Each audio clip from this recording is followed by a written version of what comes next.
On Friday morning, July 25, 2026, a Romanian F-16 fired a missile over a wheat field near Bucharest. The target was a Russian drone. The drone was destroyed. Then on Saturday, another F-16 fired again. Then on Sunday, a third. 3 days, 3 kills, no hesitation. And in Moscow, 3 days of complete silence. For 4 years, Russian drones have been crossing NATO's eastern border, into Polish airspace, into Estonian airspace, into Romanian airspace. Night after night, violation after violation, and for 4 years the response was always the same. Jets scrambled, drones escorted or pushed out, wreckage collected from fields at dawn, a diplomatic note filed, a statement issued about no confirmed hostile intent. 4 years of the same ritual, until last week. Because what Romania did in 72 hours between July 24th and 26th, 2026, was not an interception, it was not an incident, it was not an exception, it was a decision taken 3 times in a row with increasing calm.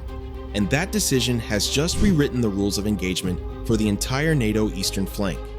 Here is what happened, frame by frame. Friday, July 24th. Romanian radar detects a target crossing from the direction of Ukraine. 2 Italian Eurofighter Typhoons engage first. They cannot bring it down. An F-16 of the 86th Air Base takes over. At 11:02, it fires. The drone is destroyed over a wheat field in Buzău County. Prosecutors identify the wreckage as a Russian Shahed. Saturday. The scenario repeats in the Danube Delta. This time, early assessments suggest the target may have been a jet-powered airframe, faster than a propeller-driven Shahed. Against a standard drone, the response window is measured in minutes. Against a jet-speed target, it shrinks to seconds. Romania fired anyway. Sunday, July 26th. At 10:13, an F-16 scrambled from Pătești under NATO operational command destroys the 3rd drone over Romanian territorial waters in the Black Sea. 3 days, 3 aircraft types, 3 different locations, 1 consistent answer, and from Moscow, not a single word. Silence, at times, is the loudest answer of all. To understand why this week matters, you need to understand what came before it. For 4 years, Russian munitions have been crossing into Romanian territory with near-total impunity. Wreckage falling on Danube villages, craters opening next to settlements like Ploru, and most infamously, a Russian drone that entered Romanian airspace and circled for 50 minutes without a single shot fired. 50 minutes, and then it left. Each time, the same ritual. A statement, a note establishing no confirmed hostile intent, a filed incident, and an implicit message sent to Moscow. The cost of violation is paperwork. That message has now been revoked. The legal foundation shifted when Romania's new engagement framework was pushed through after months of public pressure. But legal frameworks alone do not explain 3 consecutive days of fire. The real explanation is political. Bucharest calculated that the cost of not shooting had grown larger than the risk of shooting. And that calculation, once made, was made again the next morning. And the morning after that, the exception did not happen once. It became procedure. And procedure is deterrence. To understand Romania's July, you need to understand Poland's September. On the night of September 9th into 10th, 2025, during a massive Russian air assault on Ukraine, close to 20 drones poured into Polish airspace simultaneously. NATO's response was one of the largest air defense mobilizations in the alliance's history. Polish F-16, Dutch F-35, Italian early warning aircraft, German Patriot batteries, the first live engagement of drones in NATO's history. But the night carried a lesson nobody wanted to publicize. A missile fired by a Polish F-16 went off course and lodged in the roof of a house in Lublin province. The economic and political cost of answering a cheap drone with an expensive missile had revealed itself on the very first night, and the profile of the swarm was telling. Most of the airframes were warheadless decoys, no destructive payload. The goal was not damage, it was information. Where do the radars activate? How many minutes until which jet is airborne? How does each capital react? That night, the word test stopped being a metaphor. Poland invoked NATO's Article 4. 2 days later, the alliance launched Operation Eastern Sentry. 3 days after that, a Russian drone entered Romanian airspace and circled for 50 minutes without consequence. A week on, 3 Russian MiG-31s flew through Estonian airspace for 12 minutes.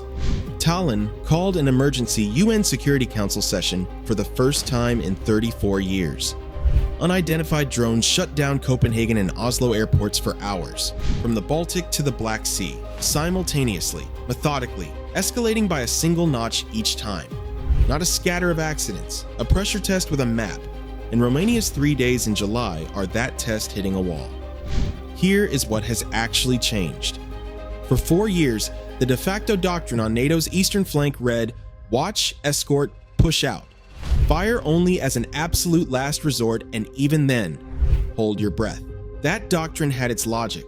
Fear of escalation, wreckage risk over settlements, the political weight of the question, do we start a confrontation over one drone? It was pierced for the first time over Poland last September. But Poland was a single night, an exceptional response to an exceptional mass swarm. Romania is different. Romania fired at individual drones, 3 days in a row.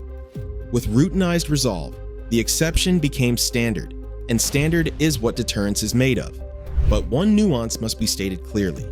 When Russian MiG-31 jets crossed Estonian airspace, nobody fired.